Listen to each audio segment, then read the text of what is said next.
Hi everybody, welcome back. It's been quite a while since I posted it, probably about close to a month and a half.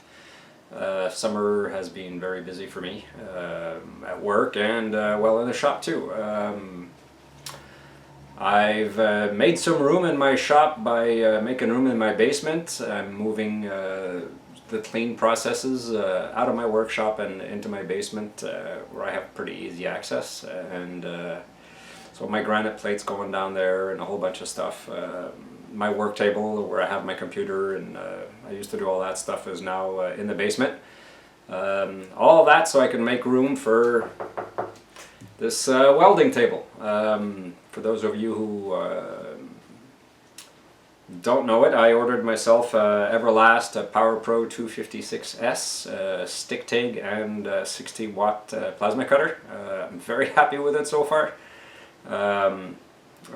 Welding is something I've never done, so it's a self-taught process. I've been very busy, burnt through a couple of boxes of rods already, trying to get some reasonable results. Working on the TIG also, it's an ongoing process. Not doing too bad. So you get, I did get this without too much glare.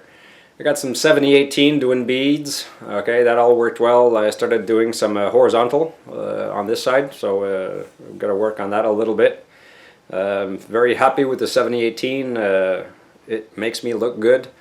The other side, well, it's got some 6010. It doesn't make me look quite so good. It's not that bad. Quite an improvement over my first rods. So I'm kind of happy I started doing some horizontal here. So all that stuff I'm learning, getting used to. There's so many great resources on the internet for those who like to self-teach. Who like to teach themselves is what I'm trying to say. Welding table took me a number of days to put together. The top is 30 inches wide by 60 inches. Good enough surface. It's 1 inch thick. This was a heavy piece of metal to move around safely for my son and I. We got it done. It's standing up straight, strong. I got myself 4 good casters. Well, you know what? Let me get you off the tripod and we'll look around. All right. Wow, I gotta back up and hopefully not trip over the power cord. Okay, so welcome to the mess. I've been more busy playing with the welder than cleaning up, but that's okay. There's the welder. Okay, made myself a little coat rack. Okay, just to hold the leads and hold my jacket and helmet. Got a nice little ball on the end so I don't poke through my stuff.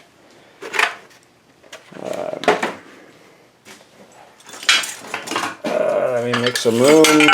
Built myself a little rod holder out of some leftover 2x2 square tubing with a little place for my pliers.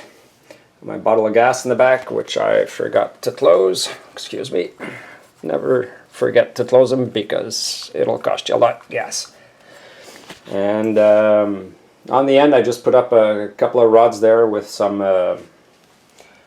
clamps to kind of build the screen so I don't blind people in the street. Little project for this morning out of UHMW was just a holder for my stick welding. What do they call these things again? Brain fart. And then you just quarter 20 bolt underneath. It's a quick little project. And I hooked myself on the garage door. So anyways, get you turned back around. That's what I've been up to for the last month and a half, along with being very, very busy at work. I'll try to keep this intro short. What I will be doing in this video is discussing The machining of an angle plate. Pierre Baudry gave me a raw casting. It was a heck of an exercise for me to figure out how to machine this thing and how to get decent results. So I think we'll just get on to it. I'm not going to show all the machining. It's more about the setups and the processes and the thought process I went through. So you know what, without further ado, here we go, and we'll talk about what I had to go through to get this angle plate within the thou. So I'm very happy. Alright, we'll be right back. Okay, I moved the Kurt Weiss to my work table just because I got better lighting and I'm not stuck working around the mill. This is the rough casting that I got from Pierre, well, the ex-rough casting. It's semi-finished. All the critical stuff is done. I have cosmetics to do in these areas. Anyways, my task was to figure out how to machine something square within a thou from a rough casting. It was the first time I'd done it. Don't want to say he threw me into the fire, but he just kind of said, here, take it home and work on it. So that was the challenge I took, and that's what I did. Came out pretty good. I stumbled at a certain spot, and Pierre helped me out, and we'll go through the whole process. When I first got the rough casting, the first thing I did was I took a regular combination square, and I checked out, you know, if I had anything that was close to being square on it. These edges, okay, all this stuff I checked, and everything was off a fair amount, probably well over a 1/16, if not an 1/8 in some places. The only place I had a decently straight section was here between the two slots, okay, and this back part. I had something decent here to work with. So to me that was my starting point. Since I had this as a fairly square area, the first surface I was going to machine was going to be this top one. The way I've done it, you know what, let me get you guys a little bit more zoomed in. That looks alright. Okay, so in order to clamp this in the vise, and support it on something that was relatively flat and square, I just put a pair of parallels in the bottom just to support the 1, 2, 3 block like this. Okay.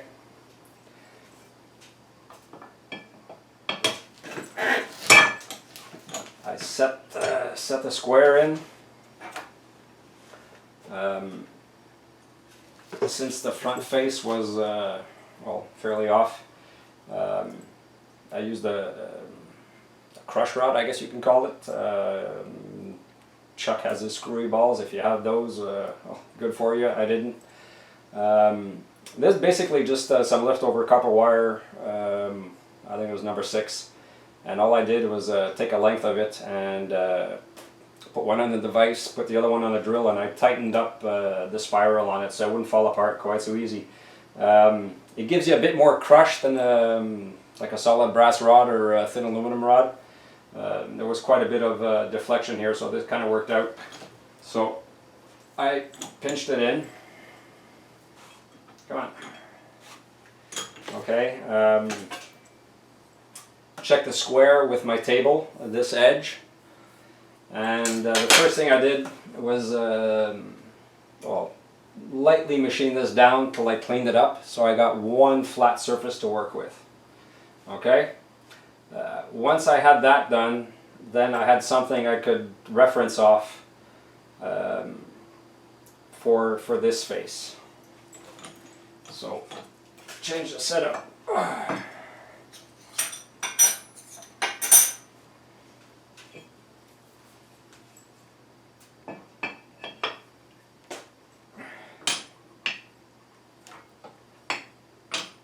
Set up with a couple of 1, 2, 3 blocks. I put a crush rod in the back and one in the front.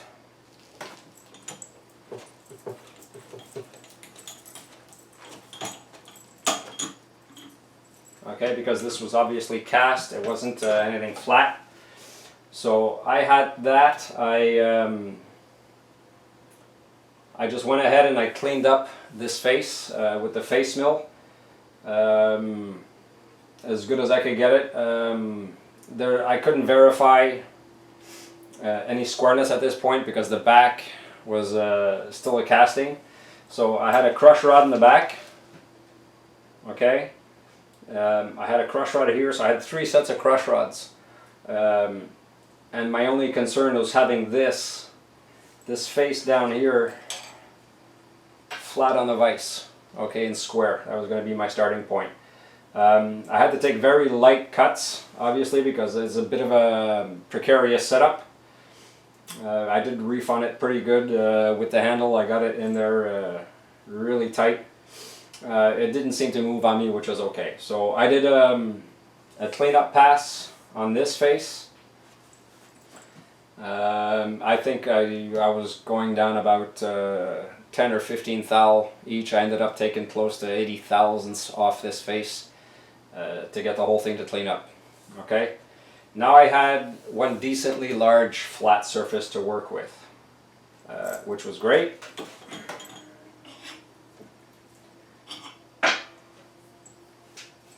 Now I could run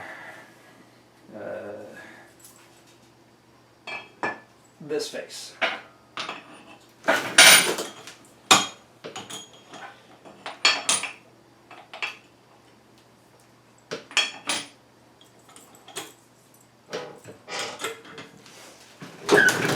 Okay, now I had a flat face to go on the back. The bottom wasn't machined yet. This is the first face we did. The bottom hadn't been machined, so I couldn't rely on that as for tilt this way. I ended up putting a piece of crush rod underneath. Well, actually I should.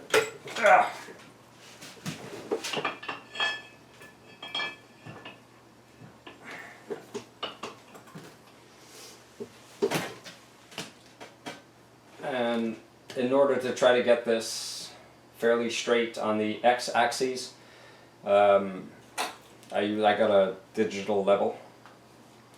You'll probably get these just about anywhere. I got as close to 0 as I could. Well, see, it's not bad. Table's at 89.7, so I got lucky. Okay, that allowed me to clean up this face. Again, very light passes. I wasn't too confident in the strength of the setup. Okay, I didn't want it to tilt or have any pushing forces that would tilt my piece sideways. Once I had this face done,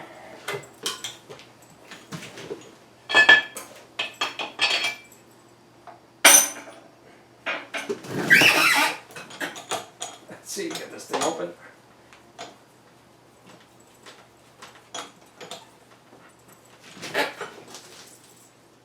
I got a ways to go.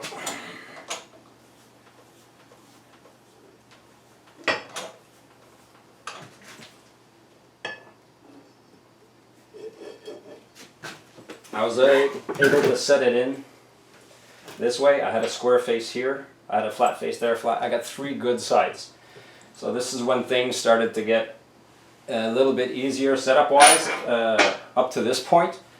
Okay. I was able to machine this one parallel to that and square to that one. Once I had that done, in order to help simplify, I don't know if I got parallels big enough. Hold on. You should do. Yeah.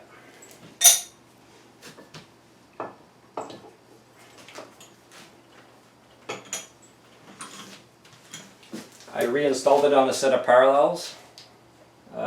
I wanted when I first did this edge, I wanted it all the way down, just so I could have a better surface resting area on the back.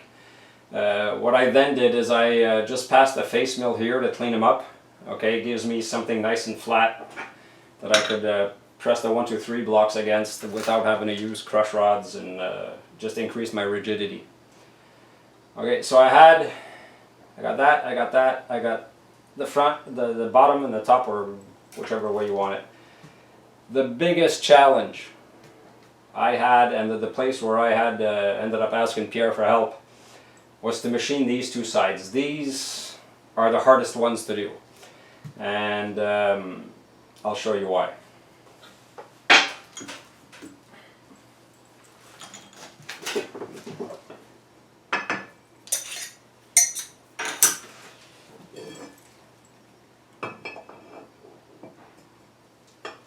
Okay, the hardest part in doing this whole setup is to get these square to that. Okay, I tried setting it up in the vise. I spent about 2.5 hours racking my head. I'd indicate the back. Okay, I got that just by adding shims and just getting it as good as I could. And then you indicate that face, and you're off. So you got to end up shimming it this way. You do that, you disturb the first one. Anyways, it was just going around and around, and I ended up taking a break before one I either did something and messed it up, or just lost patience. I went to sleep on it, and I thought I could come up with something, and I couldn't. By happenstance, let me zoom you back out. Pierre had posted a video on how he rectified some plates, some used plates he got, and the solution presented itself there. For this, we're going to move over to the milling machine. I'll just get this quickly set up, and we'll show you how to, the easiest way possible to set it up so these two are vertical, dead on.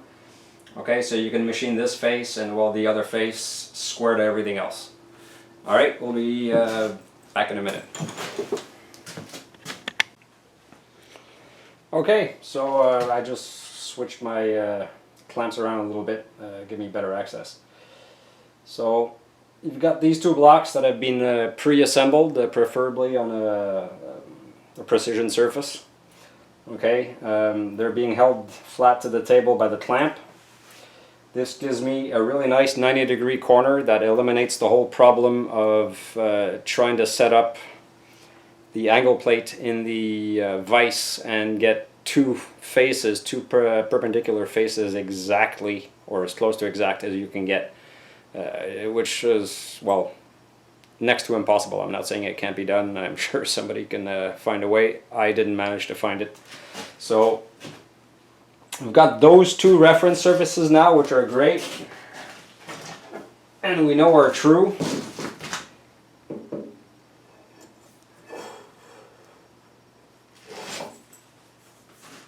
Okay, in order to not get influenced by the bottom face, let's get this around. I just put a little, you can use a shim, you can use a whatever, just so it doesn't sit on the table itself. Okay, you want it to be independent from the table surface, and you want it only to rely on the two back faces. So let's see, get this thing in here.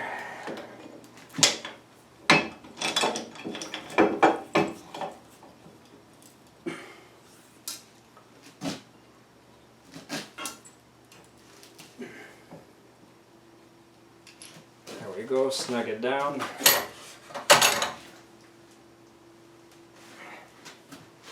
Make sure your corner's really in there.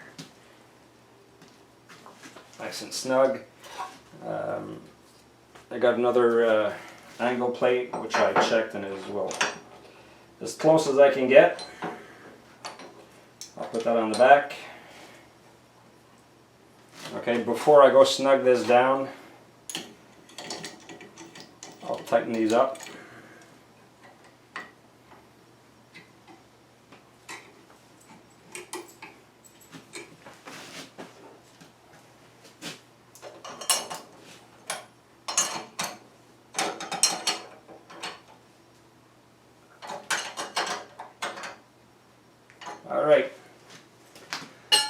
So now we have it set up, okay, referenced on the two main faces. Your mill obviously has to be in tram in order for this to work.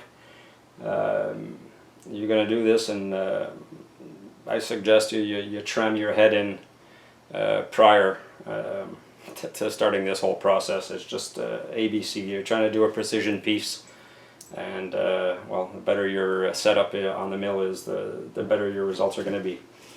So I now have a rigid setup, and my two main faces, okay, are vertical and perpendicular to each other. I'm sorry, it's vertical that way and vertical that way. Now you can sit there and you can clean off this face. Alright, which was, honestly, I never thought that these two edges would be the hardest ones to work out. They were.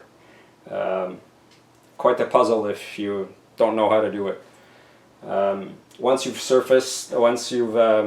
finished that face, flip your plate around, reclamp it in, and well, Bob's your uncle pretty much. That's it.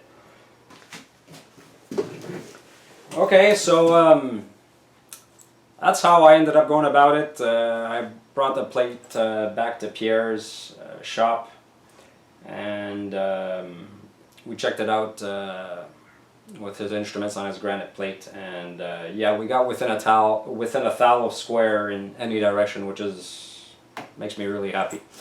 Better than that, you have to set it up on a grinder, and well, don't have one, and I'm not ready for it anyways.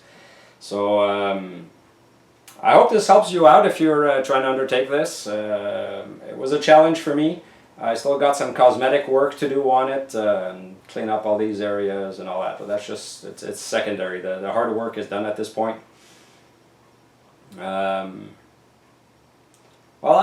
that's it.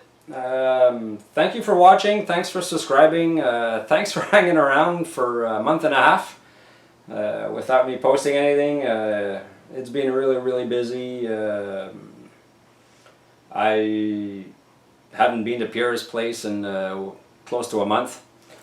Wait. There we go, that's better. And I went last week, and we spent a long day. We filmed the announcement of the What's in Your Box giveaway that we're doing. In case you're not following Pierre, Pierre and I, Robert Corriveau, and Colin Chippette were grouping together to make a Canadian group effort for the Keith Fenner's What's in Your Box tool makers contribution, I guess. So Pierre and I have been busy over the last while designing and refining. We finally came up with a final design, tested out, over-tested, over-stressed. It's a tough tool, and it makes a really nice knurl, so we're very pleased with the results, and we're pleased to be able to contribute to the Keith Fenner Toolbox giveaway. So what am I going to do next? I don't know yet. I got so many things I need to get done.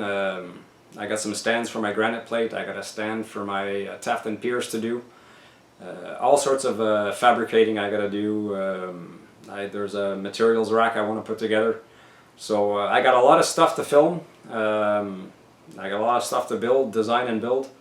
So thanks for hanging around, and we'll catch you as soon as I can. I promise you I'm going to try to step up the video production and keep you guys interested. Thank you very much, and see you next time. Bye.